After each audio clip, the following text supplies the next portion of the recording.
Há tanto tesouro sem brilho, brilho sem reflexo, reflexo sem luz, luz sem clareza, clareza sem explicação, explicação sem entendimento, entendimento sem arrependimento, arrependimento sem convicção, convicção sem perdão. Há tanto fogo sem calor, calor sem unção, unção sem religião, religião sem Deus, Deus sem cristão, cristão sem ter fé, a fé sem certeza, certeza sem equilíbrio, equilíbrio claudicante, homens inconstantes.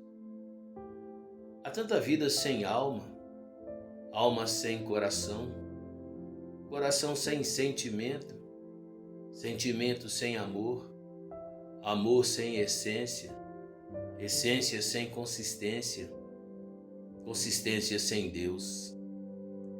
Deus abstrato pelo egocentrismo sucumbido, a ganância aludido, nas heresias inseridos por homens sem escrúpulos. Vejo pai sem filho, esposa sem marido, filhos sem pai. Vejo os jovens sem o norte, vejo a juventude à morte, e a vida tão barata, e a voz do apocalipse, aludido à utopia, à real rebeldia, desta geração insana, que tudo isto vai se acabar.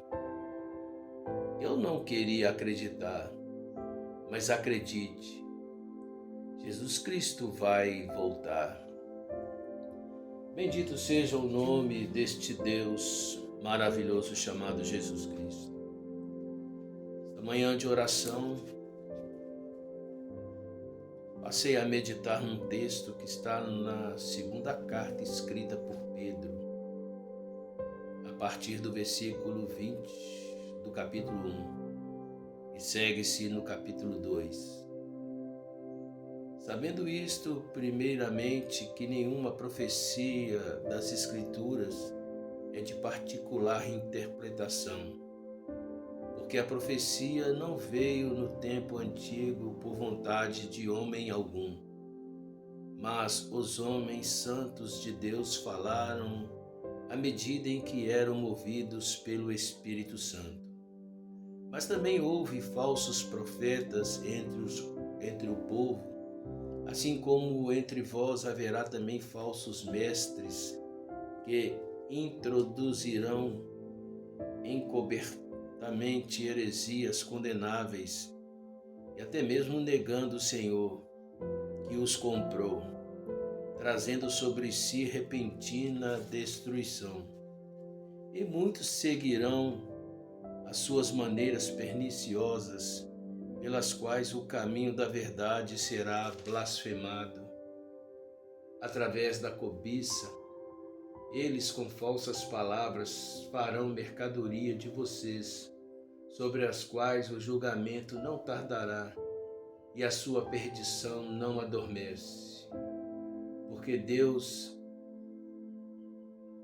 Porque se Deus não poupou os anjos que pecaram, mas os lançou no inferno e os entregou às cadeias da escuridão, ficando reservado para o julgamento, e não poupou ao mundo antigo, mas salvou Noé, a oitava pessoa, o pregador da justiça, trazendo o dilúvio sobre o mundo e sobre os ímpios. Enfim, é um texto bastante condizente com a atual conjuntura. A grande realidade é que eu parei para refletir e tendo sempre a Bíblia como basilador, como aferidor. Por isso é que aqui ficou claro quando disse que nenhuma interpretação vem pelo homem, mas vem pelo Espírito Santo quando nós meditamos na palavra e não nos deixamos levar no engano.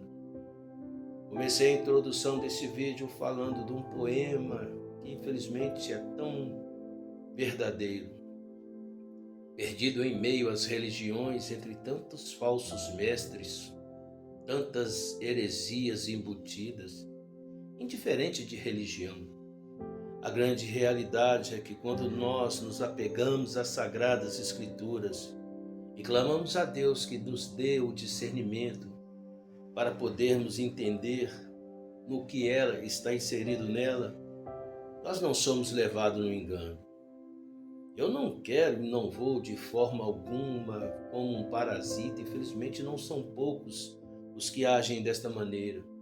Se valem daqueles que estão em evidência e até têm sucesso e como parasitas condenam, criticam, julgam. Basta apenas falar a verdade baseado nas Sagradas Escrituras, nada mais profundo do que este poema, ou por que não dizer, principalmente do que está inserido nas Sagradas Escrituras. Por isso é que eu disse que as Sagradas Escrituras é o balizador. Infelizmente, desde a antiguidade, nos velhos concílios, a palavra de Deus não tornou-se um aferidor. Muitas vezes a interpretação, a tradição se coloca, sobrepõe a palavra. Mas toda vez que nós colocamos a palavra sobre tudo, é a verdadeira máxima de Calvino, sola Escritura. A grande realidade é quando nós temos a Bíblia como nosso mediador e clamamos a Deus que venha nos dar luz para que ela possa resplandecer. Inevitavelmente nós não nos deixaremos levar por tanto engano. E existem tantos enganos. Seja onde for, seja em qual religião, o homem segue perdido sem um norte, enquanto a verdade está testificada nas Sagradas Escrituras. Basta apenas nós buscarmos com sinceridade, negarmos a nós mesmos, aceitar a graça que nos é dada pelo Espírito Santo e clamar por Ele, por entendimento. E então Ele fará com que a luz resplandeça e nos dê o conhecimento da verdade. Os escândalos estão aí, seja no meio evangélico ou não.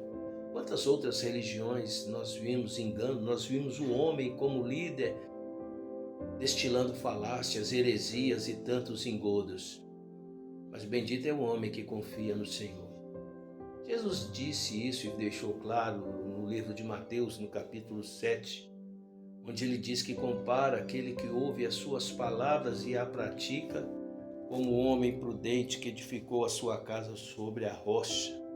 Sopraram os ventos, correram os rios, desceu a chuva. Eu não sei se a ordem é essa, mas não puderam derrubar aquela casa porque foi edificada sobre a rocha. Mas em compensação, aqueles que ouvem a palavra de Deus e não a praticam, eles sofrem, porque sopram os ventos, desce a chuva, sopra o vento, corre os rios e grande é a queda. E para concluir, um texto de Timóteo, no capítulo 3, 2 Timóteo, versículo 16. Toda escritura é dada pela inspiração de Deus, é proveitosa para a doutrina, para repreender, para corrigir, para instruir em justiça, para que o homem de Deus seja perfeito e perfeitamente instruído para a boa obra. Aqui está o antídoto, o antágono contra o engano, as Sagradas Escrituras.